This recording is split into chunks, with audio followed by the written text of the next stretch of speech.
장경태 의원이 2년 전에 화동의 볼에 입을 맞춰줬어요. 예. 이때 장경태 의원이 성적 학대라고 한 거예요. 이게 성적 학대면은 본인의 행위는 뭐죠? 그러면은 성적 학대 곱하기 100은 돼야 되잖아요. 그러니까 더불어민주당이라고 해도 되는 거예요. 장경태 의원이 2023년이죠. 2년 전에 예. 윤석열 대통령이 방미 중에 왜 비행기 트랩에서 내릴 때 꽃을 든 아이들 화동이라고 하죠. 저희가 화동이 나왔을 때 그 화동의 볼에 입을 맞춰줬어요. 예. 이때 장경태 의원이 성적 학대라고 한 거예요. 참. 성적 학대. 아니 그러니까 이게 아이가 고맙고 귀여우니까 볼에 가볍게 뽀뽀를 한 걸 가지고 성적 학대라고 했던 사람이 장경태. 그러면 이게 지금 미국에서는요. 예.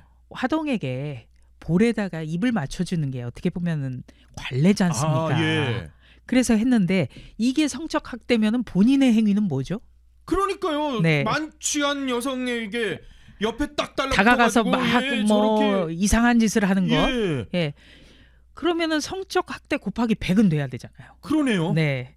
근데 본인은 잘 자기는 빼고 처음에 있고 뭐 무고? 아니 무슨 사실이 없는데 뭐를 설명합니까?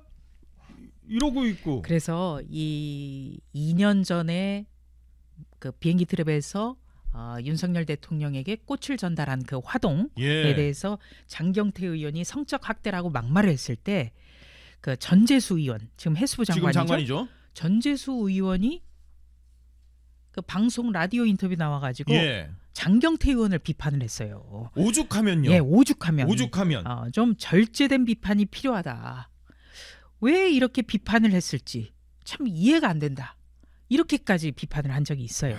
그러니까 지금 장경태 의원의 1년 전의 행태 그리고 1년 동안 어떤 사과도 하지 않은 것 같은 행위 예. 그리고 또 이후에 보여주고 있는 나는 전혀 부끄러움이 없는데 이거 무고인 것 같다. 발뺌하는 것.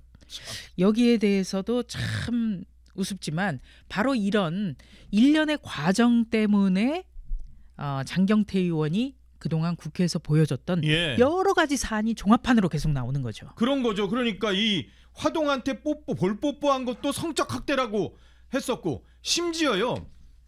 세계 여성의 날에는 이런 얘기까지 했었어요. 한번 보겠습니다. 4월 8일은 세계 여성의 날입니다. 올해 글로벌 캠페인 슬로건은 Choose to Challenge입니다. 변화는 도전으로부터 온다는 의미죠. 성평등을 위해 노력하는 모든 도전을 응원합니다. 우리 모두 반갑게 인사하듯이 손을 높이 들어 캠페인에 참여해주세요. 성평등을 위해서 하는 모든 것들을 응원한다고 하던 3월이네요. 네. 네, 여성의 날이 3월 8일이니까 네. 작년 이맘때쯤에 그런 일을 벌여놓고 저런 어떤 캠페인까지 동참할 수 있는 것. 대단합니다. 그러니까요. 예. 참. 그리고 이 아까 이제 대통령 순방 도중에 뭐 아이 화동에게 볼뽀뽀한 거를 가지고 성적 학대라고 했는데 예. 프랑스 같은 경우는 비주라고 해가지고요. 예. 그냥 만나면 양쪽 볼에 이렇게 뽀뽀를 그쵸, 해줘야 이렇게 돼요. 하죠, 예. 예. 그리고 또 낯선 사람에게도 입까지 맞춰요. 보통 예. 3번을 해주거든요. 예. 그러면 그런 문화는 또 어떻게 봐야 돼요? 장경태 의원 입장에서 볼 때. 그것도 다 성적 학대라고 간주하겠죠. 뭐 그러면은. 야, 본인은 저렇게 만취한 여성에게 네, 나쁜 짓을 해놓고도 당당하게 지금 주장하고 있는데, 야, 참. 저 영상도 혹시 조작됐다고 얘기하는 건 아닐지 모르겠네요. 그러니까 진실 이야기를 하잖아요. 더불어민주당은 진실이 밝혀질 때까지. 야, 네. 참나. 이 장경태가 과거에 어떤 일을 벌였었냐? 지금의 국민의힘이죠. 야당한테 법사위원분들 정말 힘들겠어요. 어떻게 저런 멍소리 이게 참 네.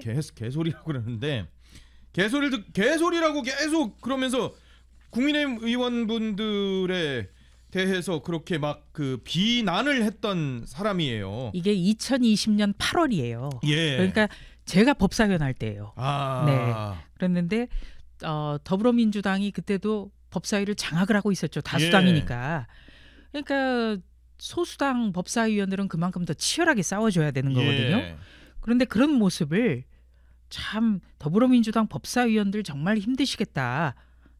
멍소리라고 해도 되는데 멍소리 어떻게 듣고 있지? 이러면서 막 낄낄댄 거예요. 그랬죠. 그러니까 유튜브 진행하던 이재정 의원이 이것도 방송인데 도그 소리는 좀 삼가시고 이렇게 주의를 줘요. 그러니까요. 네. 오죽하면은 그러니까 오죽하면 이재정 의원도 막말 많이 하는 분이잖아요. 예, 근데 강경파인데. 오죽하면 이재정 의원이 장경태 의원을 제지했겠습니까? 그러니까요. 네. 그럴 정도의 상황이었었어요.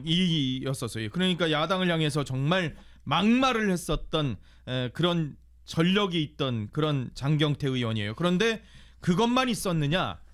이분 코로나 백신에 대해서 이렇게 얘기를 했었어요. 지금 백신을 맞자는 건 국민을 코로나 마루타 삼자는 것. 일본 731 부대 망령이 부활했다. 이렇게 얘기를 하던 사람이에요. 근데 뭐 하도 그 막말성 발언이 한두 가지가 아니어서 예. 네, 우리가 다 소개는 못할 것 같아요. 대표적인 것만 지금 저희가 찾고 찾아낸 건데, 아니 그러면 이렇게 코로나 백신을 그러면은 반대하는구나 뭐 이렇게 이해할 수 있어요. 이 정도로 일본 731 부대 망령이 부활했다. 뭐 코로나 마루타 이런 표현을 써서 그럼 코로나 백신 안 맞나 보다. 그랬더니 이 정권에서 문재인 정권에서 코로나 백신 그거 다 저기 했었잖아요. 네. 그랬더니 백신 접종 시작되니까 백신은 과학이에요. 또 이렇게 말을 확 바꿔버려요. 뭐 한두 가지가 아니죠. 장경태 의원은. 그리고 장경태 의원 같은 경우는 또 21년 3월에 예. 이 5인 이상 집합 금지였잖아요. 그때 당시에. 그랬었죠. 예. 우리 명절에도 못 갔어요. 집에도 못 그때. 가고 막 그랬었어요. 열차에 예. 뭐 고향을 갈 수가 없어가지고. 그렇죠. 그랬는데 이분 같은 경우는 그때 5인 이상 집합 금지 수칙도 어겨가면서 밤 늦게까지 용산구의 식당에서 다른 일행들과 술을 마셔가지고 그 가게에서 제지를 했는데도 끝까지 마셔요. 맞아요. 저 네. 장면이에요. 그래가지고 또 논란이 크게 됐었거든요. MBC 거라서 저희가 영상을 쓰진 않고 캡처만 했습니다. 오죽했으면 MBC가 보도를 했겠습니까? 그랬죠. MBC가 보도를 한 거예요. 저거 MBC가 근데 이제 보도했었을 거예요. 그때 아마. 당시에 방역 수칙을 어기고 함께 술을 마신 분이 또 이준석 의원이더라고요. 의원이었죠. 네. 근데 이번에도 사실 계속해서 논란이 되고 있어요. 장경태하고 같이 이 성추행하는 그런 상황에 있었던 것 아니냐는 의혹에 휩싸였는데 그건 아니래요. 이준석 의원은 뭐 자기는 아니라고 강력 대응하겠다라고 얘기를 했는데 여하튼 뭐 그럴 정도로 이준석 의원하고 계속 연이 있었는데 이분이 이 사람 처음에 뭐라 그랬는 줄 아세요? 처음에는 잠깐 인사만 하고 나갔다라고 그랬었어요. 당시에도요.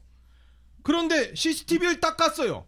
그랬더니 30분 넘게 합석한 게 딱 들통이 났던 거예요. 식당 영업 끝날 때까지 방역 수칙 지키지 않고. 그러니까요. 네, 술집에서는 이제 제지를 했는데도 뿌리치고 계속 마셨다는 거죠. 그럼 자기 처음에는 인사만 했다고 부인하다가 영상이 공개가 된 거예요. 그랬죠. 이번에도 똑같잖아요. 이번에도 처음에 네. 뭐라 그랬어요? 무고니 무슨 뭐 아무 일도 없었다니. 전혀 사실이 아니다. 예. 네, 무고다 이랬다가 지금 영상 영상을 딱 들이대니까 더불어민주당에서는 진실이 밝혀지면 그때 가서 이야기하겠다. 야. 네. 이분 추미애 아들 휴가 때도 아들 휴가 의혹이 있었을 때 이렇게 또 추미애 의원 아들을 도와줍니다. 무릎 수술했는데 누가 휴가 연장 안 합니까? 하면서 내부 고발한 사람을 오히려 비난했던 그런 전력이 있던 사람이에요. 참 청년 정치인으로서 참 화려한 경력을 갖고 있어요. 이분은. 이재명 대통령 부인 김혜경 여사 김혜경 법카 의혹이 나왔을 때가 있었잖아요. 그럴 때 그거를 도와주겠다고 이런 또 망언 아닌 망언을 남겼는데 뭐라 그랬냐? 대리 처방 의혹이 그때 있었잖아요. 네. 김혜경 씨에 대해서 대리 처방 의혹이 터지니까 이렇게 쉴드를 쳐줍니다. 요즘 20대 남성들도 탈모가 심하면 창피해서 부모님 이름으로 처방받는다. 이런 얘기를 했었어요. 그러니까 전국의 탈모인들, 20대 청년들을 어떻게 보면은 범죄자로 만드는 거예요. 이거 이게. 대리 처방 받으면 안 되는 거거든요. 그렇죠. 그래가지고 굉장히 놀랐어요. 놀랐어요, 저도. 왜냐면은 김혜경 씨 한 명 지키겠다고 청년들 그리고 이 모발에 대해서 굉장히 좀 희망을 가지고 있는 분들을 그렇죠. 다 끌어들여가지고 그게 방어가 되냐고요. 아, 그러니까요. 이러던 사람이었어요. 이러던 사람이 장경태 의원이었어요. 그런데도 뭐 이 민주당에서는 막 강성 지지층들이 막 엄청 열광적으로 좋아해서 서울시당 위원장까지 된 이런 이야기를 계속 하니까 뭐 최고위원도 당선이 되고. 예. 네. 그리고 장경태 의원의 현재 지금 상임위는 법사위예요. 그러니까요. 그 네. 부분을 또 저희가 짚어봐야 될 네. 거예요. 그러니까 지금 영등포 경찰서에 권력형 성폭력 사건과 관련해서 고소장이 접수됐고 예. 접수와 동시에 그러면은 배당을 하고 피의자가 돼요. 그렇죠. 지금 즉각적으로. 그래서 영등포 경찰서가 아니라 이제는 사건을 아예 서울청으로 네, 중대 사건이니까 예, 중대 옮겨야죠. 사건이니까. 예. 그렇다면은 상임위부터 변경을 해야죠. 아. 네. 물론 법사위가 뭐 경찰을 다 하지는 않습니다만 지금 수사 구조가 이 정권 들어와서 엉망이 돼가지고 예. 뭐 경찰과 검찰이 왔다 갔다 해야 되고 뭐 정도에 따라서는 또 공수처까지 연결될 수 있고 다 하잖아요. 그럴 수도 있죠. 그리고 예. 경찰에서 수사를 한다고 해도 결국 기소는 또 검찰에서 해야 되고 재판 유지는 또 검찰에서 해야 되는 상황이잖아요. 그러니까 쉽게 말하면 사정 당국을 관장하는 상임위는 안 되는 거예요. 그렇죠. 그런데 지금 법사위를 옮기겠다라는 이야기도 제가 못 들었거든요. 아 그러네요. 그 얘기도 네. 없었어요. 그러니까 우리 TV조선을 비롯해서 기자분들이 계속해서 물어줘야 돼요. 예. 첫 번째, 상임위 변경할 거냐. 예. 네. 두 번째, 서울시당 위원장 내놓을 거냐. 예. 그리고 더 중요한 거 세 번째, 본인이 기자회견장에서 이 사태와 관련해서 진정성 있게 사과할 것인가. 예. 네. 그리고 더 나아가서는 정청래 대표 등 더불어민주당은 언제 공식 사과를 할 것인가. 아. 차근차근 계속해서. 하나하나씩. 예. 그리고 국민의힘도 끊임없이 외쳐줘야 돼요. 국민의힘은 장경태 국회의원 사퇴 요구를 계속해줘야죠. 예. 네. 아.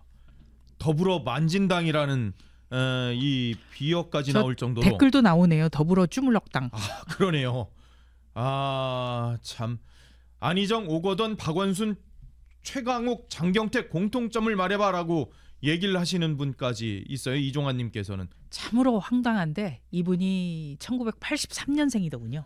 그러면은 이제 갓 40대 초반. 예. 네. 청년 정치인. 야. 네. 이거에 대해서 그런데 지금 어제 저희 9시 뉴스 이후로 지금 몇 시간이 지났습니까? 지금 한나절도 넘게 지났고 지금 오후 3시를 향해서 가고 있는데 장경태 의원이 지금 거기에 대해서 공식적인 지금 사과를 안 없어요. 하고 있어요. 아직까지. 네. 입장 표명도 없고요. 예? 그리고 더불어민주당 자체에 대해서도 그렇다 할 지금 입장이 안 나왔어요. 예. 네. 그러니까 더불어 만진당이라고 해도 되는 거예요. 아. 여성의 인권, 예. 여성 보좌진의 인권 여기에 대해서 지금 전혀 개념이 없는 거죠. 그렇죠. 국민의힘 여성 의원들은 입장을 낸다고 했는데 아마 냈을 것으로 추정이 되는데 민주당 의원들 과연 특히 여성 의원들 더불어민주당의 여성 의원들 예. 그리고 여성단체 출신인 남인순 의원 예. 그리고 2021년에 박원순 서울시장을 엄호했던 고민정 의원 예. 이런 분들의 행동도 잘 지켜봐야겠습니다. 그렇죠. 그리고 소수 정당인 용해인 손솔 뭐 이런 사람들 젊은 의원들 예. 젊은 여성 의원들 어떤 입장들을 나타낼지 아니면 입 꼭 다물고 그냥 모른 척하고 있을지 이거 봐야 될 겁니다. 여러분께서 눈 부릅뜨고 지켜봐 봐주셔야 주십시오. 돼요.